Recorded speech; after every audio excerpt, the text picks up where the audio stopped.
Well, welcome to the second meetup for the Applying Behavioral Science to Create Change course. If you haven't met me, I'm Danny. I'm your course facilitator.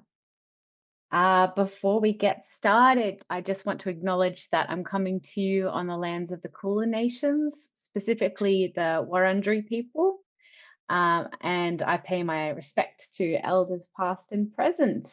I also want to acknowledge that we've just hit wombat season. This is a really wonderful time of year. Wombats come out of their burrows and they start to graze on grass and bushes. The nights become longer. You might find mushrooms growing in your backyard, or when you go for a walk, you'll see some mushrooms. What else happens? Misty mornings. Yeah, it's a fruitful time of year, that's for sure, despite the weather getting a little bit colder.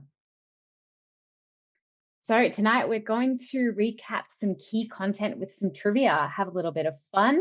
We'll also be hearing from Professor Peter Bragg. He's going to be doing a Q&A as well as a little presentation.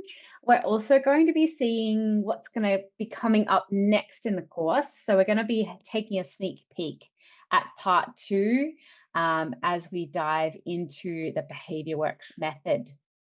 But first, let's have a little bit of fun. We're going to play a game called Nuclear Bunker. And this is a really great opportunity to test your decision-making skills, as well as you might see some biases creep out. So let's go around the room. I think we'll probably have a couple more people join us. But the first step is to think of a job that starts with the first letter of your first name. So my name's Danny, and I'll be a dentist. Let's just think of a job. It can be any job in the world. So give yourself maybe 10 seconds to think of a job.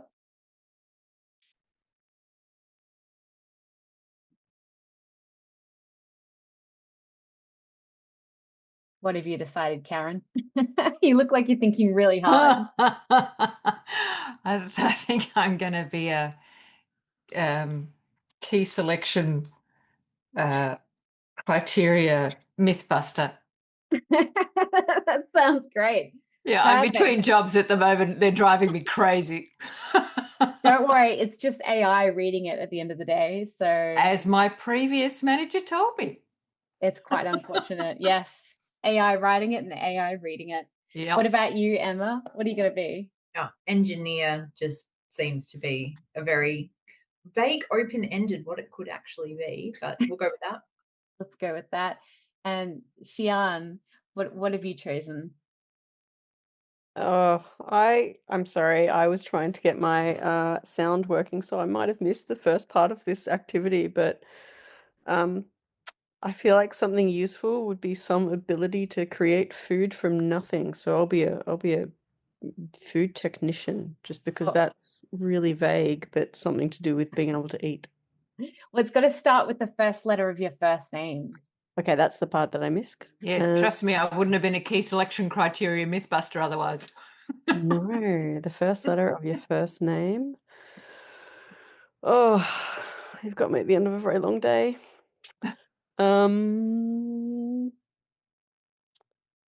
Everybody's got to have entertainment, so I will just be a singer. That sounds lovely. All right, so the next step of the game is it is the end of the world. There is a bunker. However, there's only enough food, water, and air for 2 of you out of the 3 of you. So I'm going to put you in a breakout room for the next 5 minutes, and you'll have to decide who is going to go up to the surface to live with the zombies. But the only rule is you can't pay tribute, as in you can't go as tribute. You can't volunteer yourself. Dang. Yeah, so you've gotta really sell this. I have All 3 right. boys, they taught me how to, do zombies in. Perfect. All right. Well, 5 minutes and have some fun.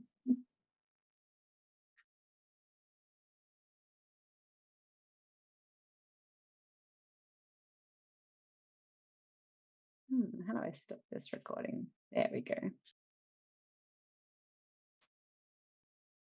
How did we all go? That was brilliant timing. Down to the wire. The suspense. I don't know if you heard what I said just before. No? Oh, there we go. We got bumped right before you said it. Yeah. So we landed on drawing straws. And so I literally have spun a virtual wheel. And I'm sorry, Jean, you're going to be singing on the surface with the zombies.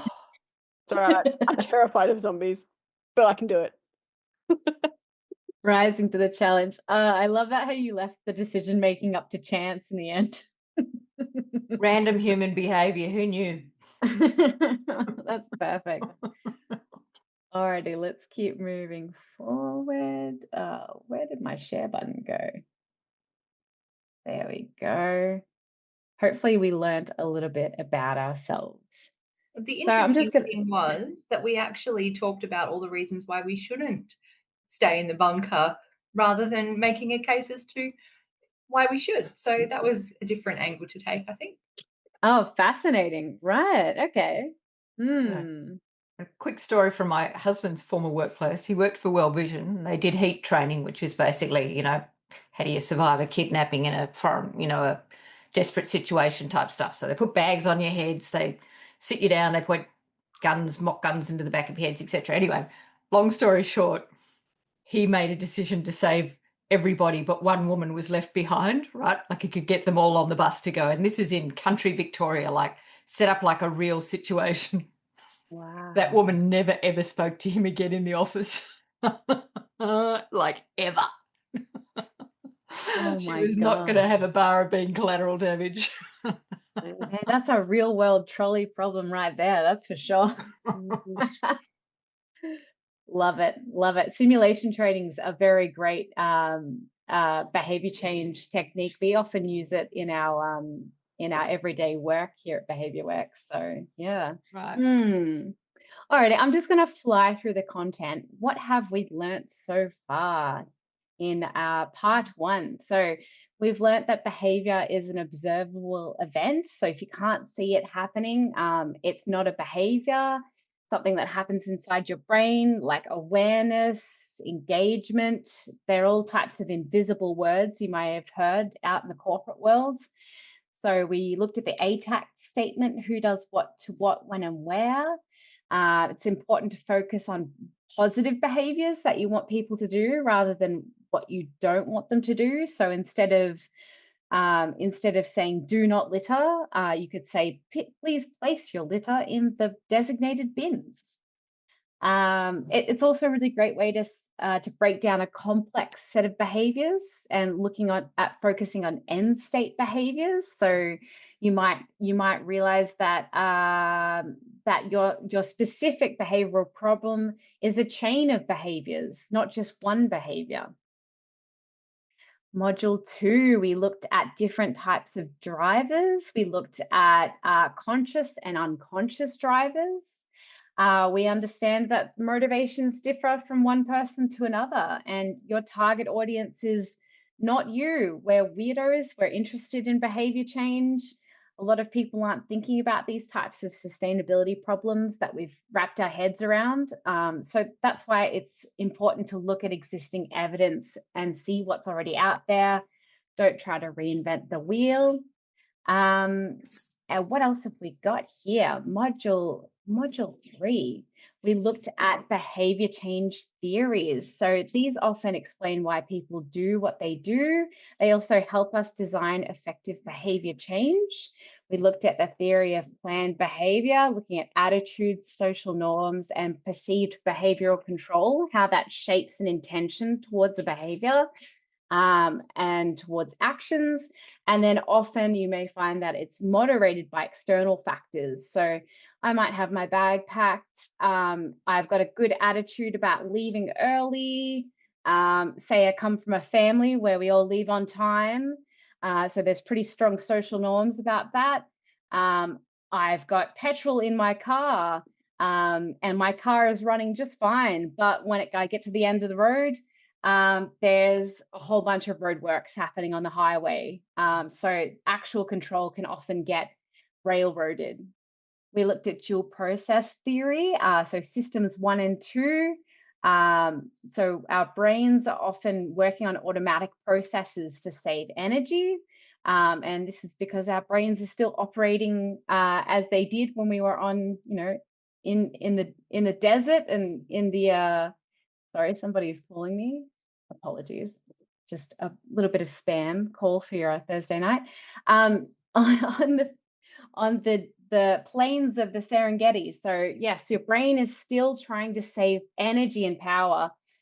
System 2 is a little bit more slow and deliberate processing, but it does use a little bit more energy, and it does actually make us a little bit sleepy. We also looked at the theoretical domains framework that takes a whole bunch of theories and it puts it into 14 domains.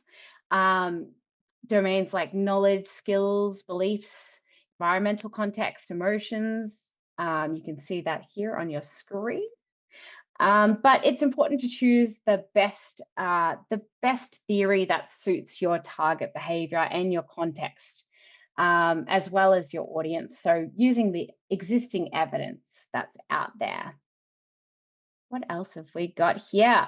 Yes, we looked at cognitive biases. Again, our brain is just trying to save power whenever it can. So we're using mental shortcuts that may lead to some systemic errors in judgment and decision making. We understand that there's over 200 cognitive biases that influence behavior, and awareness of these biases is actually going to help us to overcome them. Often I'm making assumptions about whether my boyfriend is going to be cooking dinner, but sometimes he might have some pre-scheduled recreational activities, and I get home and my tummy is empty and there's no food waiting for me. So again, we're not our target audience. People may be quite irrational, and they're using these cognitive shortcuts as well. So again, it's also good to look at what's out there. Part 1 to 2. So now we're coming into part 2, but before we do, we're actually going to have a 1-week break, and the mid-course break is just for us to catch up and just marinate, and just take in the existing knowledge that we have absorbed. But why not wrap up these theories with a little bit of trivia? So I'm just going to put into the chat. Where did my little toolbar go? I'm going to put the link in the chat, and I'm going to send you guys out for another bit of teamwork.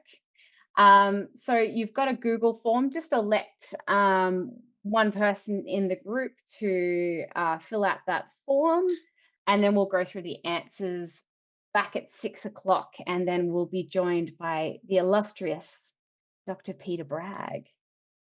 Right. Hello, hello. How did we go? Did we press the button to submit? No, we've got a couple more questions just to finish. You'll have to just go A, B, C. All right. We'll work it out. Alrighty, well, I'm going to go through the questions and the answers. So just pick whatever your gut feels right, whatever the right one feels. I'm just gonna... Perfect. Alrighty, so question 1, the C, where do we go? The C in ATACT, what does it stand for? It stands for context, condition, coactor, or content. Drum roll, please. That is right. Context. If you had context, that's right. It refers to the context in which a target behavior or problem behavior is taking place. It can represent a location, period of time, a situation, or part of a process. Question 2, which ATAC statement works best to address soft plastic contamination? If you picked the longest question, you were correct. It was C. The answer was C because householders, when in kitchen, place soft plastic waste items in their rubbish bin when they need to dispose of them ticks all of the boxes in the ATAC framework. Question 3, who made the statement about information not being enough? Was it A, Abraham Maslow, B, Mark Bourlet, C, Isaac Eisen, or D, Dan Andrews? If you selected Isaac Eisen, that is correct. He's a social psychologist, best known for his work on the theory of planned behavior, and his statement arguing that knowledge or becoming informed does not reliably lead to behavior change. That's unfortunate. Question 4, which driver of behavior does the urinal fly image relate to? Is it A, emotions, B, context, C, habits, or D, biases? If you selected B, context, you were correct. The image provides an example of how changing one's environment, which with people can interact, can guide behavior. And in this case, adding an image of a fly in a men's urinal resulted in less spillage of urine on the ground. Pete's nodding along. Question 5, which drivers are conscious drivers of behavior?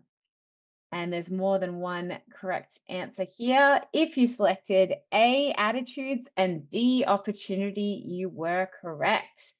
Attitudes are the overall favorable or unfavorable evaluations of engaging in a behavior. Individuals are usually able to report these evaluations accurately. And the same is with opportunity. Opportunity incorporates factors or circumstances beyond the individual that provide him or her with the means to carry out a behavior or not. And as I said, they can readily identify the presence or absence of opportunity. Question 6. What can get in the way of the enactment of an intention? Is it A, attitudes, B, actual control, C, perceived behavioral control, or D, social norms? If you selected C, perceived behavioral control, you were correct. Because according to the theory of planned behavior, behavioral intentions are predicted by attitudes, social norms, and perceived behavioral control. However, from then on, and despite our best efforts, immediate factors, oh, wait a minute, I think there's a typo here. I think it's actually actual control in this one. Apologies for the typo. That is wrong. So these factors may include public transport strikes or weather or current mood and emotions. The actual control we have over our behavior is the difference between our intentions and the strength or significance of these factors. Moving forward, question 7. What is confirmation bias? Is it A, B, C, or D? If you selected A, then you are correct. Attending to information in our environment that confirms our existing beliefs. And we've got a couple of explanations here of sunk cost fallacy, false consensus effect, and loss aversion. I find myself often falling into the pit of sunk cost fallacy myself, especially with investments on clothing and furniture. Question 8, what did the Monash Lights intervention demonstrate? Was it A, B, C, or D? If you selected C and D, you would be correct. Dr. Abby Wild discusses this case study, and it demonstrates that we often assume we know what the cause of behavior is, and that the most common assumption is that people need knowledge, information, and they need to be told how to behave. And once they're told, they'll behave differently. Question 9, which TDF construct refers to intentions to achieve end states? A, B, C, or D? Drum roll, please. It was A, goals. That's right. Everyone was asked to practice what you've learnt so far by taking a photo and writing about the behavior that you observe around you. Interesting. And lastly, I think this one's lastly, question 10, which bias refers to losses having greater impact than gains? Was it anchoring, sunk cost fallacy, status quo, or loss aversion? If you selected D, loss aversion, then you were correct. Loss We did, aversion. ladies. Perfect. Full score. Loss aversion is when people feel the pain of losing something more strongly than the pleasure of gaining the same thing. That's for sure. I've felt that before. All right, without further ado, I want to introduce Professor Peter Bragg. Dr. Bragg is a professor, and he's also the director of the MSDI, well, not MSDI, BWA Evidence Review Service. That team specializes in evidence reviews to support policy and practice decisions. Pete leads large-scale review projects for government and industry and co-leads a global evidence platform for the Sustainable Development Goals.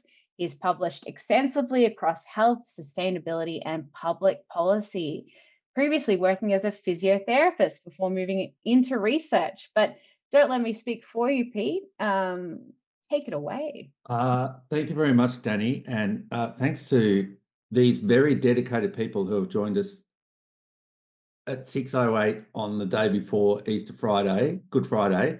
And I'm sure there are many people who are already on the road, but I am pleased to say that you're going to be experiencing a world first, because in my other life, I play music and I do quite a lot of music. And I've always wondered, what would it be like to do a presentation where instead of talking, I write some music, have the music play in the background, and just advance the slides. So you guys are going to be the first people in the world to see this in action.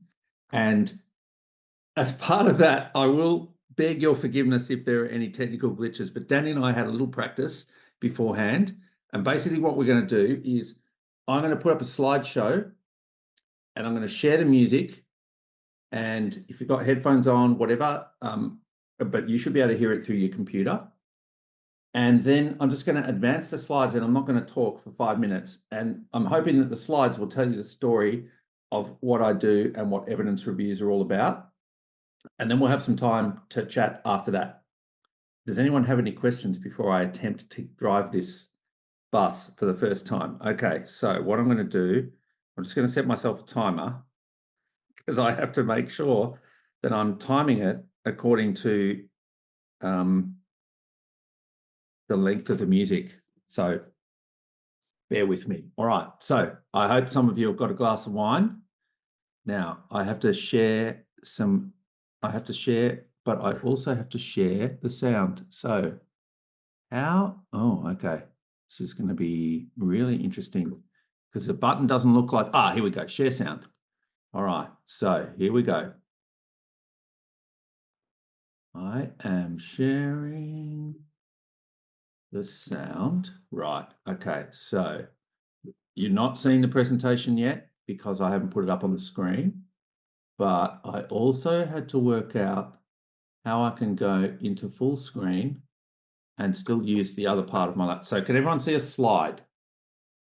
Okay. Yep. Now, if I play just a little bit of the music, can everyone hear music? Okay, great. All right. So we're good to go.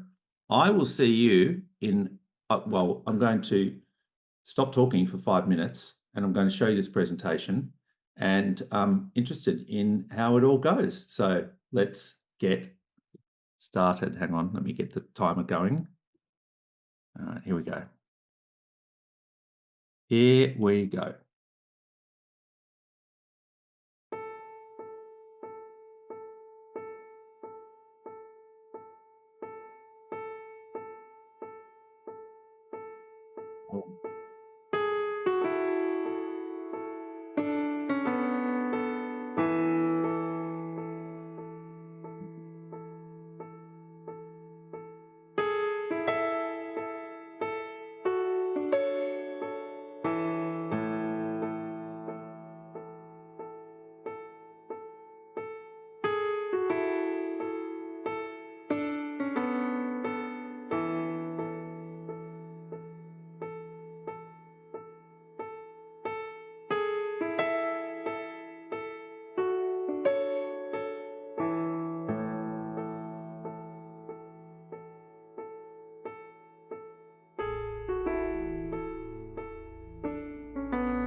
the smoothest of fade outs, Peter.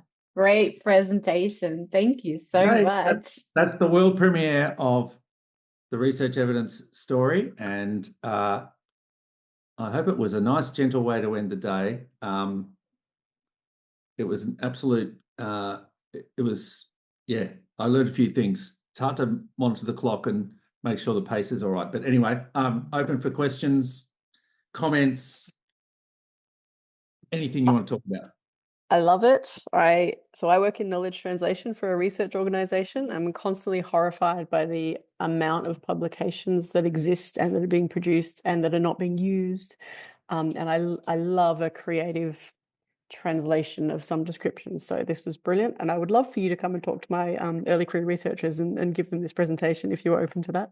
Yeah, well, thank you so much. There's a couple of things. Firstly, yeah, I'd love to do that, and I'm probably going to share this at some stage. I'm going to make a bit more of a slick version and actually put it out into the world on LinkedIn and all over the place. So you can either steal it and just show it to people, or I can come and talk to it.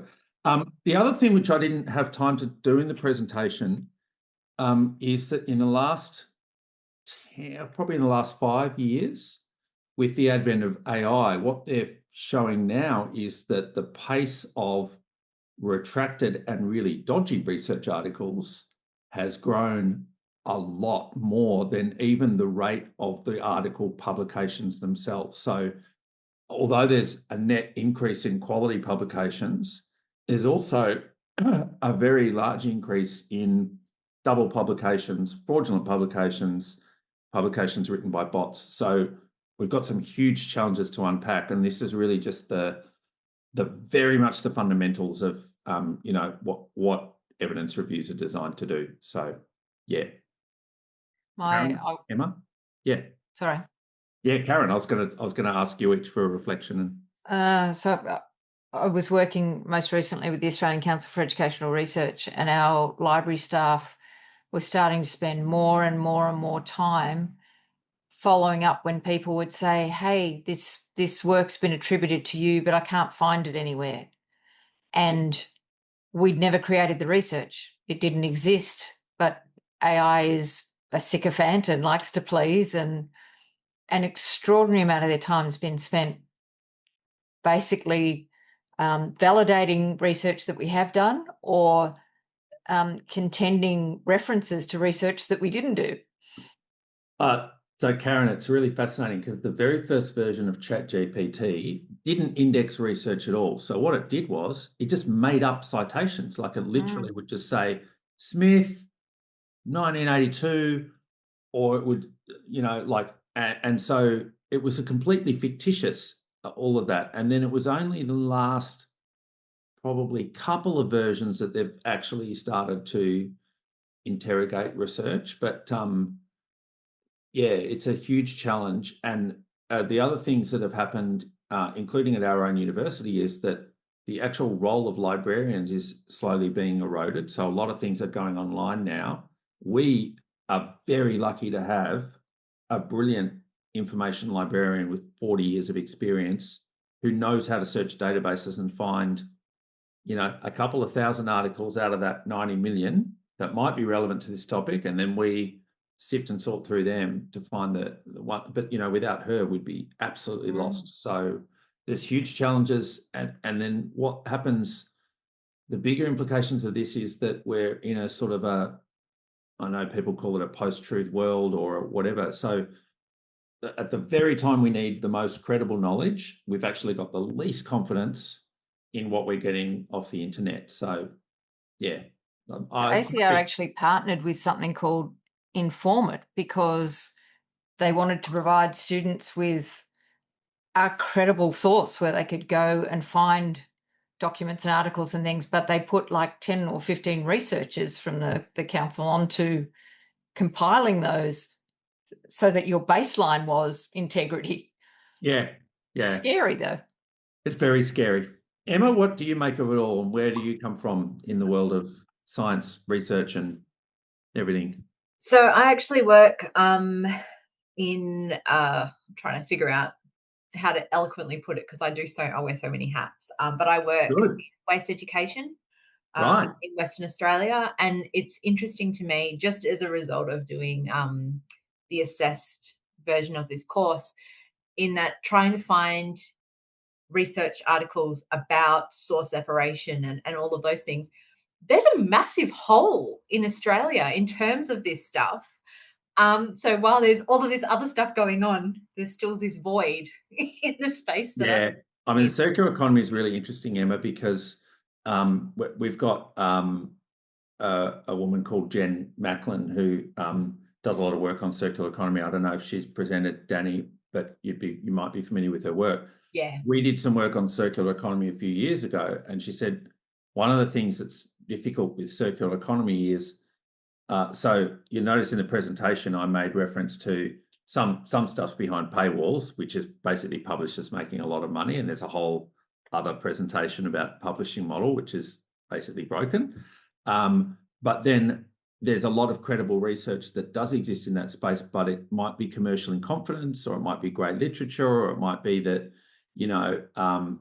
IBM have done a fantastic study, but they don't want to share the results. So there's a whole other ecosystem of kind of like, I guess you could probably say useful knowledge around the world is locked up in different ways. Some of it is locked behind paywalls.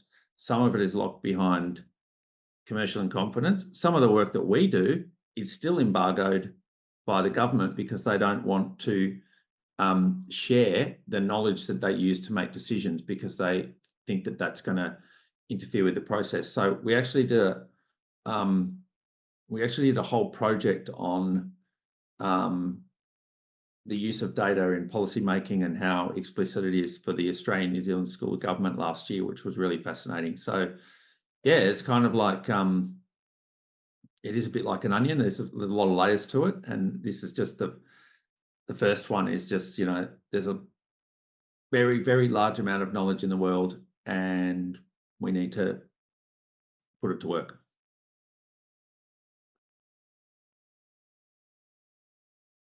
I guess Danny? the other thing Yeah, sorry. that I'm thinking from that government perspective is that we're living in a time where there's just so much new data coming out. So if you're setting policy things in place that might take years, optimistically years, to actually get up, but new things are coming up all of the time, it really makes it an interesting world to work in, because you're putting something out there that the research may be turning around and saying, yeah, no, actually, we've just discovered something new and that's wrong. Don't do it. It's bad. But too late. The policy's done.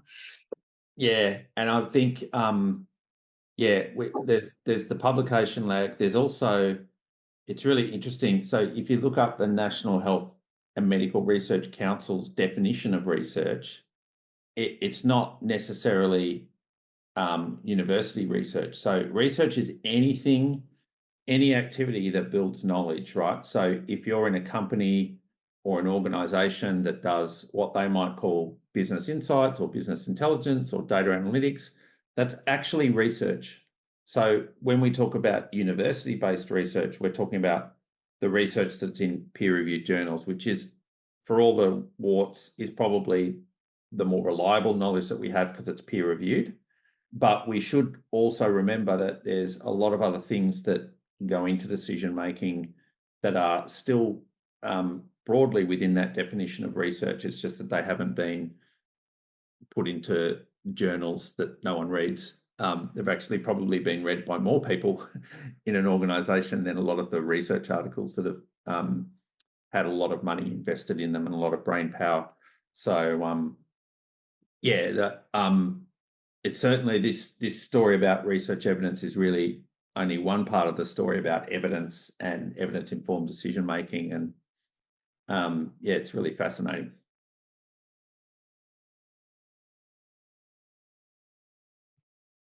Danny, did the sound work all right? Oh, it was beautiful. I really enjoyed it. Good. I'm curious if you've come across any instances in which a project may be politically motivated, or perhaps knowledge may not be shared because it is not popular. Say, like I know I've seen in the past, like for instance, I remember Dan Andrews passed some laws about medical cannabis for the Yes. use of like epilepsy and things like that. Mhm. And I know it was quite contentious because it was not seen to be popular at the Yeah. time. It's a really interesting question. So in terms of how we do our own work, we draw a pretty solid line between the work we do and the decision making. So we're definitely providing knowledge to decision makers.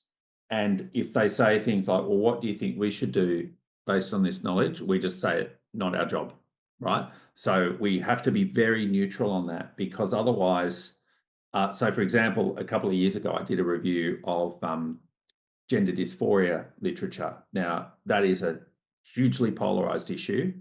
And I actually put a full page disclaimer on the front of it saying this is not a policy document, this is not a recommendation.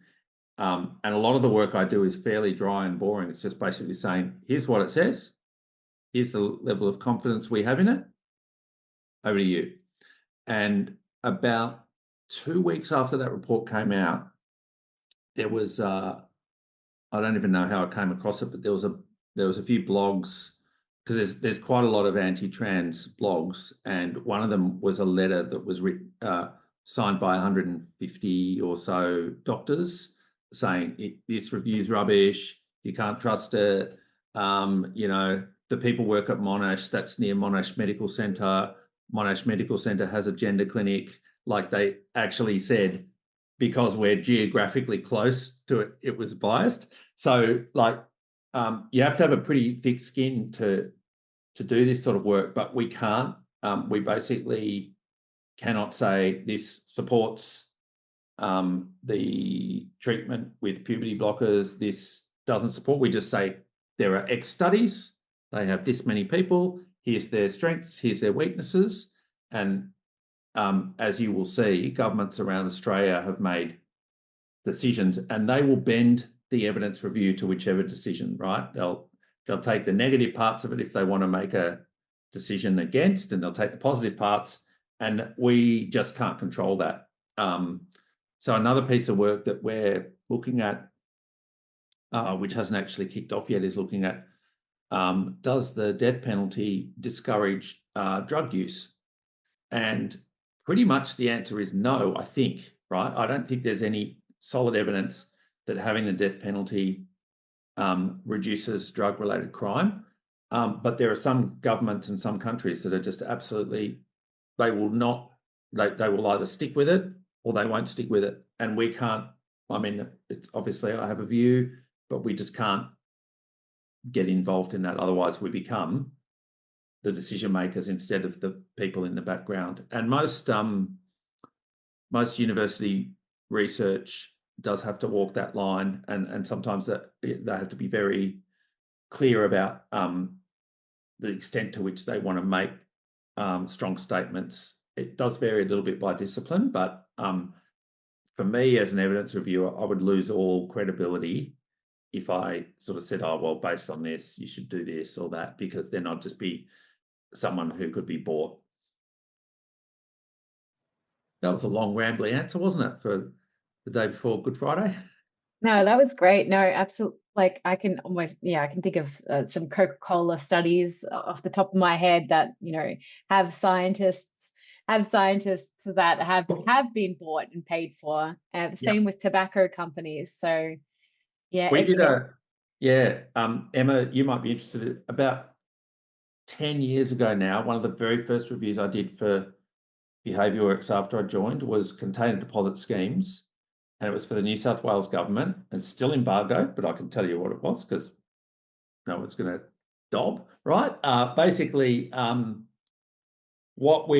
research question was, do government-sponsored container recycling schemes, what is their sustainability compared to commercially sponsored container deposit recycling schemes? And basically what we found was, I only thought of this because Danny mentioned Coke.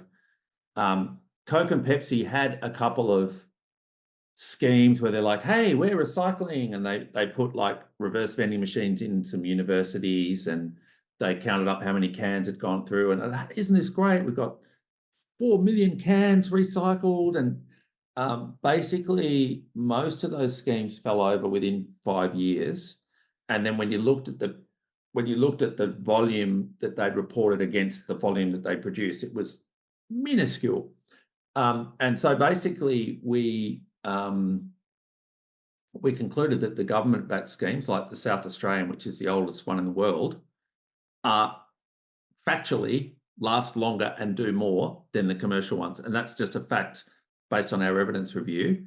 But I know that whenever contained deposit schemes are mentioned, the soft drink companies get really, really fired up because they hate them.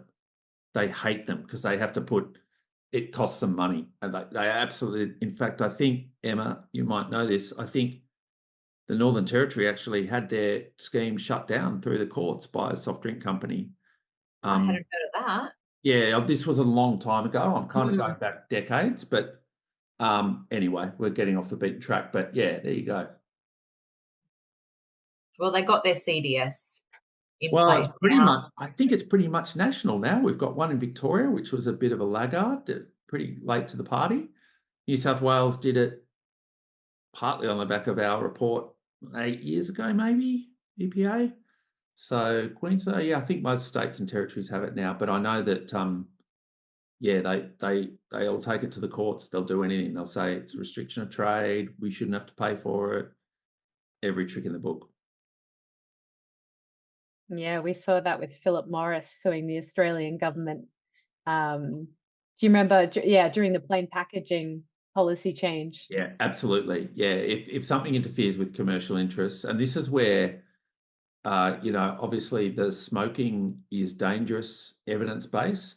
That was that's one of the biggest public health success stories of the 20th century, but it was probably in my lifetime that they were still marketing cigarettes, and maybe a little bit before my time they were actually claiming health benefits of smoking.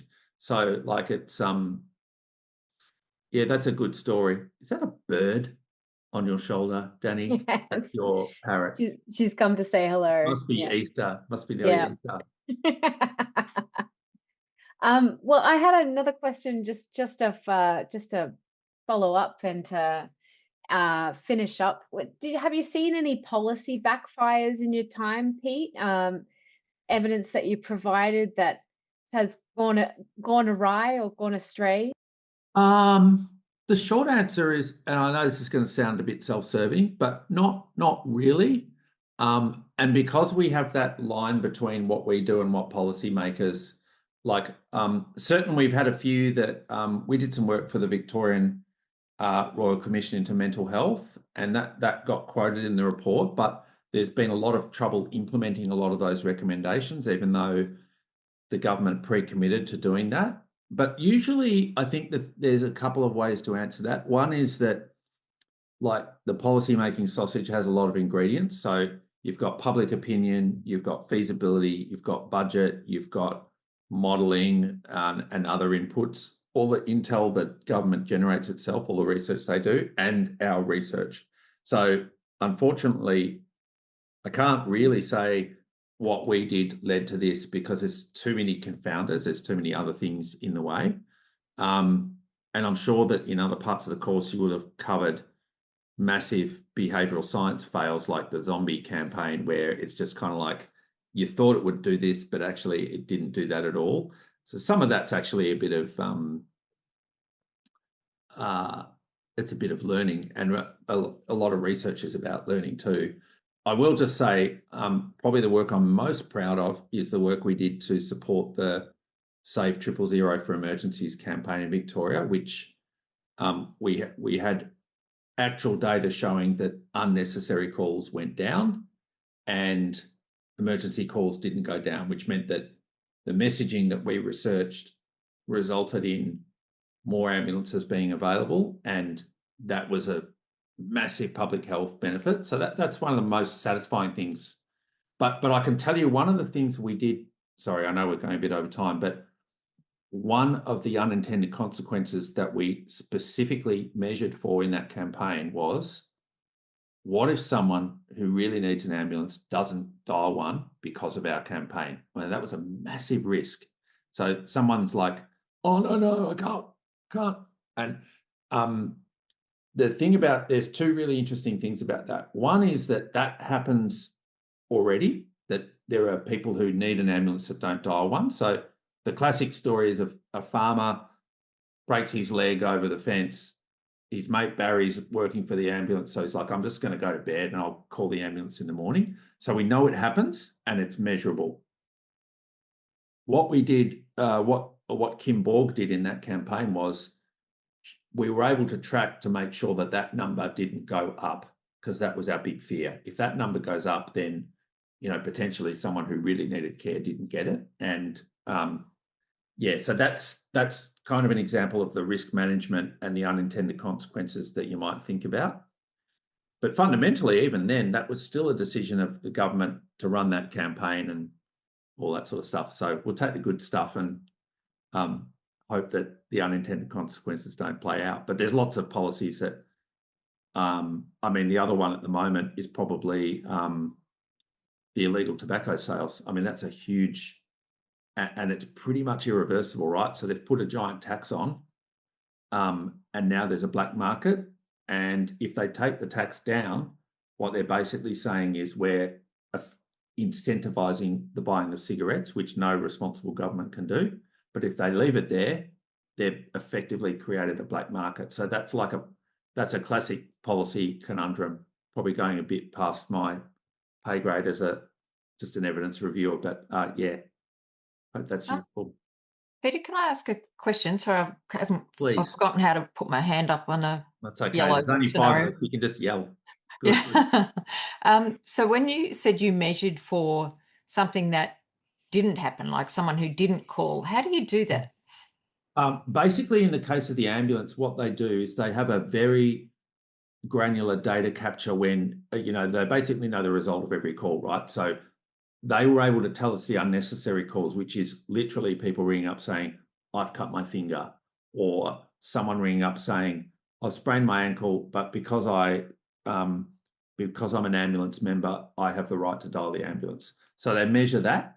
Yeah. And they also measure the other things, which is whenever there's adverse outcomes in the ambulance system, they would know the opposite scenario, right? So obviously I don't even know if it's the vast majority of it. You would think most calls to the ambulance service are genuine emergencies that are responded to. Then there's a percentage that are actually not emergencies. And then there are, so in the case of people who don't dial the ambulance, eventually something bad happens, right? So the farmer who goes to bed, he's dead the next day or something, and they go, oh, Jesus, why didn't he dial the ambulance? And his wife will say, you know, so it's measurable in that sense. And they record that, so that's good. Well, they do, because they have to do, they have to understand, to optimize the service, they have to identify wasted resource at one end and missed opportunity at the other end. It's a pretty rare occurrence, though. Like, there aren't many people that are having a heart attack and think, oh, no, I better not. But there are some cases, and it's such a small number, it's measurable. And we managed to work out that number didn't grow, which was good. Yeah. You have time for one other quick question? Yeah. So when you were talking about research that's, not on the books and that kind of thing, so maybe it's a Minter Ellison piece of work or something like that, because those accounting firms seem to be getting more and more into the social research scenario. How do you get hold of that, or how do you make sure that you capture that as part of what you're doing? Well, short answer is we can't. Sometimes in a government contract, you might be given access to documents that you can't tell anyone else about, so that the people who are within the tent of that ecosystem know, but don't share it. But it's like your other question, Karen, like, you can't show what you don't know, right? So we know that there are there is a body of research that is commercial in confidence by definition. And we know that actually the circular economy is one area where we do know it exists, because Jen knows a lot of the companies. But in terms of the work we do, we can't interrogate that knowledge base. just unless it's provided to us under some sort of confidential contract. There is a place where you can go in Victoria, which has got about 11 kilometres of shelving of all the reports that the Victorian government has commissioned. And there's a librarian at the desk, and you can ask them. And a lot of the big four consulting firms go down there and say, "Oh, can you find us the, because there's a lot of work that government has commissions that has been done before, particularly if it's a tough problem like drug policy, or there's probably 50 drug policy reviews somewhere down in Werribee in that 11 kilometres of shelving. But we don't usually have the resources to do that. I'd love to, but yeah, we're flat out trying to get the good articles out of the 90 million research articles. So we have to draw a line somewhere. Emma, and who doesn't want to go to Werribee? Any other final questions? There's some bias there, Danny. Sorry. Yeah. My kids have lived there. I'll take your word. That, you can say that. Yeah. I've worked a long time in the West. Yeah. Any final questions from Emma or Sian? Is it Sian? It is Sian. Yes, well done. I was just surprised when you said that you don't make recommendations. I'm just because I would assume that they come to you and say, "Can you review the evidence and recommend whatever the evidence says?" Yeah, look, we generally call it commentary. So the thing about making recommendations is I'm a methodologist, right? So if I do a review of drug policy, I'm actually not a drug policy content area expert. I work with them, but then there are other ways in which they can provide advice in other forums. The thing about doing evidence reviews is you just have to be kind of, and it is a bit of a line, Sian. So like, we might say, with container deposit scheme, you might say something like, the evidence strongly suggests that government-backed schemes are more sustainable than commercial. However, there may be commercial research that we haven't found, or something like that. So you can certainly make conclusions about the direction and the strength of the evidence, but it's just you can't really say, well, therefore policymakers should sponsor a contained deposit scheme, because it's just a step too far. The only exception to that would probably be something like clinical practice guidelines, where you're actually developing evidence-based recommendations. But that's a different type of evidence review, where you've actually got medical professionals and consumers and others who are involved in taking the evidence review and then turning it into those statements. So that's a whole different process, where you generate a recommendation that is formally graded according to the evidence. And I've done those sorts of ones before, but that's not an evidence review. That's a clinical practice guideline. So it's kind of a different beast. Does that make sense? Yeah. Just like there's another sort of step in between an evidence review and the policy point, where someone kind of gets to the recommendation. Yeah. And Sian, I'm probably a bit too old now, but one of my other career options would be to be like a political advisor, or like an in the tent person that's on the other side, and say, well, okay, I seem to understand this evidence. I would say you could do this if you wanted to promote this policy, but then that's a political appointment rather than, it's like the public service. Like the public service has to be frank and fearless, but not partisan. Okay, no, that's good. Thank you for the explanation. No worries. One of the things we used to do, like we had a lot of government contracts at Council for Educational Research for massive international assessments and things like TALIS, which is an overview, an international overview, a lot of OECD run things. And the government had always said, it's in our contract, we don't want any commentary or whatever, just present it as it is. But then we would have a brief from the OECD, and in that contract, it is to disseminate as widely as possible. So within this circle, if you're happy to keep it confidential, with something that the government might not necessarily want proactive promotion of information from, we would also disseminate. So we would take a body from that research and say, send it to the teachers' associations or send it to the education departments at the universities and say, this particular section of the report highlights things that may be relevant for teacher professional development, or this particular part of the research highlights things that are around teacher wellbeing, but quite targeted. And we actually spent a lot of our energy on that stakeholder engagement, literally just highlighting the sections that we thought they would be interested in and then providing the whole report. But the body of the email was where we gave them 6 dot points or whatever, like very targeted, your interest level, because we wanted people to use the research, obviously. Well, that's the thing, Karen. I mean, I think like just because a document isn't political by design, it doesn't mean it can't be used to advocate particular positions or to advance agendas. And so you take something like the IPCC climate change report, right? So that's a scientific report about the state of the climate, but it's heavily politicized because on one side you've got people tearing it down saying this is not empirical, it's not certain, blah, blah, blah. And then you've got the UN and the other bodies who take that and use it to guide global climate change policy. So I think it's a really interesting conundrum because, I mean, it's not to say we don't have views about these things.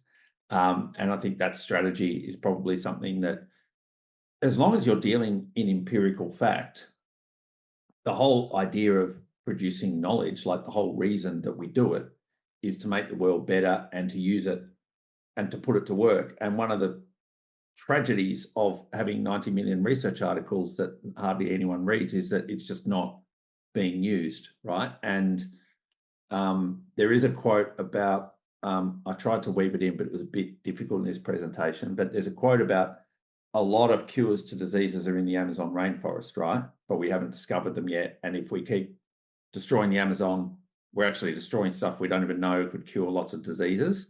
And it is a bit like the Amazon rainforest, right? So a lot of the answers to big problems are somewhere in that 90 million articles.